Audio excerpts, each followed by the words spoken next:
வெங்கட் பிரபு டைரக்ஷன்ல தளபதி விஜய் நடிக்கிற படம் தான் the greatest of all time. இந்த படத்துடைய 4th சிங்கிள் தான் மட்டை. இந்த சாங்கை இப்போ ரிலீஸ் பண்ணியிருக்காங்க. சாங் சூப்பராகவே வந்திருக்கு. மற்ற 3 சாங்கை கம்பேர் பண்ணும்போது இது பிஜிஎம் சாங்காக தான் வந்திருக்கு.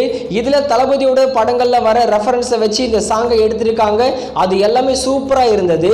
இந்த படத்தில் வில்லனே நம்ம இளைய தளபதி விஜய் தான் சொல்கிறாங்க. இளைய தளபதிக்கான பாட்டு தான் இந்த மட்டை சாங். மட்டை சாங் உண்மையிலே சூப்பராக இருக்கு. புதுப்பேட்டையில் வர பிஜிஎம் ரீமிக்ஸ் பண்ணதான் இந்த சாங்கை எடுத்திருக்காங்க. மட்ட சாங் சூப்பரா வந்திருக்கு. உங்களுக்கு மட்ட சாங் எப்படி இருக்குன்னு கமெண்ட் செக்ஷன்ல கமெண்ட் பண்ணுங்க. அடுத்ததா கூலி லோகேஷ் கனகராஜ் டைரக்ஷன்ல நம்ம சூப்பர் ஸ்டார் ரஜினிகாந்த் நடிக்கிற படம்.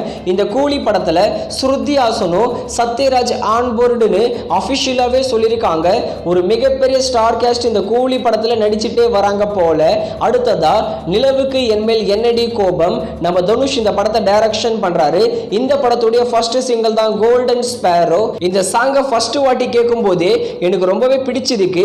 சாய் அபயங்கர் ஆல்ரெடி கட்சி சேர மற்றும் ஆசை கூட அந்த 2 சாங் எப்படி வைரலா ட்ரெண்டிங்கா ஹிட் ஆகிச்சோ அதே மாதிரி தான் இந்த கோல்டன் ஸ்பேரோ சாங்கும் செம்மையா ஹிட் ஆக போகுது. இந்த சாங் சூப்பரா வந்திருக்கு. உங்களுக்கு எப்படி இருக்குன்னு கமெண்ட் செக்ஷன்ல கமெண்ட் பண்ணுங்க.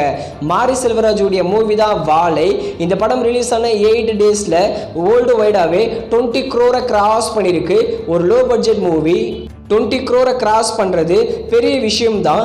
வாழை ஒரு மெகா பிளாக் பஸ்டர் மூவி. வாழை படத்தோட டிஜிட்டல் ரைட்ஸை நம்ம டிஸ்னி பிளஸ் ஹாட் ஸ்டார் தான் வாங்கியிருக்காங்க. வர செப்டம்பர் 20ஆம் தேதி இந்த வாழை படத்தை டிஸ்னி பிளஸ் ஹாட் ஸ்டார்ல பிரீமியர் பண்ண போறாங்க. யார் யாரெல்லாம் வாழை படத்தை பார்த்துட்டீங்க, உங்களுக்கு வாழை படம் எப்படி இருக்குன்னு கமெண்ட் செக்ஷன்ல கமெண்ட் பண்ணுங்க.